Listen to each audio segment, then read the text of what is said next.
حضرت ابراہیم علیہ السلام کی قربانی کا واقعہ۔ حضرت ابرزرت ابراہیم علیہ السلام اللہ تعالیٰ کے جلیل القدر پیغمبر تھے۔ اللہ تعالیٰ نے انہیں مختلف آزمائشوں میں ڈالا تاکہ ان کے ایمان اور وفاداری کا امتحان لیا جا سکے۔ ان میں سب سے بڑی آزمائش ان کے بیٹے حضرت اسماعیل علیہ السلام کی قربانی تھی۔ خواب اور حکم۔ حضرت ابراہیم علیہ السلام نے خواب میں دیکھا کہ وہ اپنے بیٹے حضرت اسماعیل علیہ السلام کو اللہ کی راہ میں قربان کر رہے ہیں۔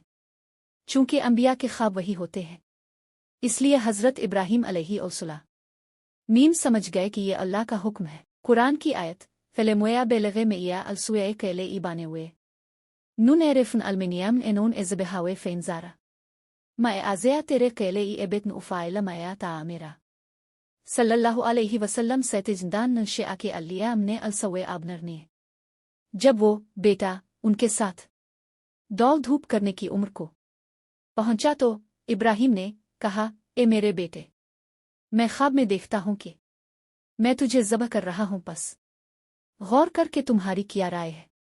سورہ الصافات 37:1-2۔ حضرت اسماعیل علیہ السلام نے جواب دیا، اے ابا جان، آپ وہی کریں جس کا آپ کو حکم دیا گیا ہے۔ انشاءاللہ آپ مجھے صبر کرنے والوں میں پائیں گے۔ آزمائش اور کامیابی۔ حضرت ابراہیم علیہ السلام نے جب بیٹے کو لٹا کر ذبح کرنے کا ارادہ کیا تو اللہ تعالیٰ نے ان کی آزمائش قبول فرمائی اور ایک عظیم قربانی دمبا/مینڈھا نازل فرمایا۔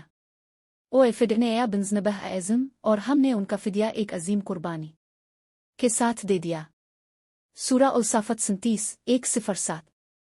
حدیث نبی کریم نے فرمایا، سنوے ابیکم برائیم، یہ تمہارے باپ ابراہیم کی سنت ہے۔ سنن ابن ماجہ کتاب الضحیہ۔ قربانی کی سنت اور حکمت۔ قربانی صرف گوشت کاٹنا نہیں بلکہ اس جذب اطاعت اور تقوی کا اظہار ہے جو حضرت ابراہیم اور اسماعیل علیہما السلام نے دکھایا۔ لینے انہیں علیہ لاو مایا اویلے آدنم آیا اویلون انہیں علایا التوے قویم نواما۔ اللہ کو نہ ان قربانیوں کا گوشت پہنچتا ہے نہ خون، بلکہ تمہارا تقوی نیت اس تک پہنچتا ہے۔ سورہ الحج 22:37۔ خلاصہ، حضرت ابراہیم علیہ السلام نے اللہ کے حکم پر بیٹے کو قربان کرنے کا ارادہ کیا۔ حضرت اسماعیل علیہ السلام نے صبر و رضا کا مظاہرہ کیا۔ اللہ نے ان کی نیت قبول کی اور مینڈھا نازل فرمایا۔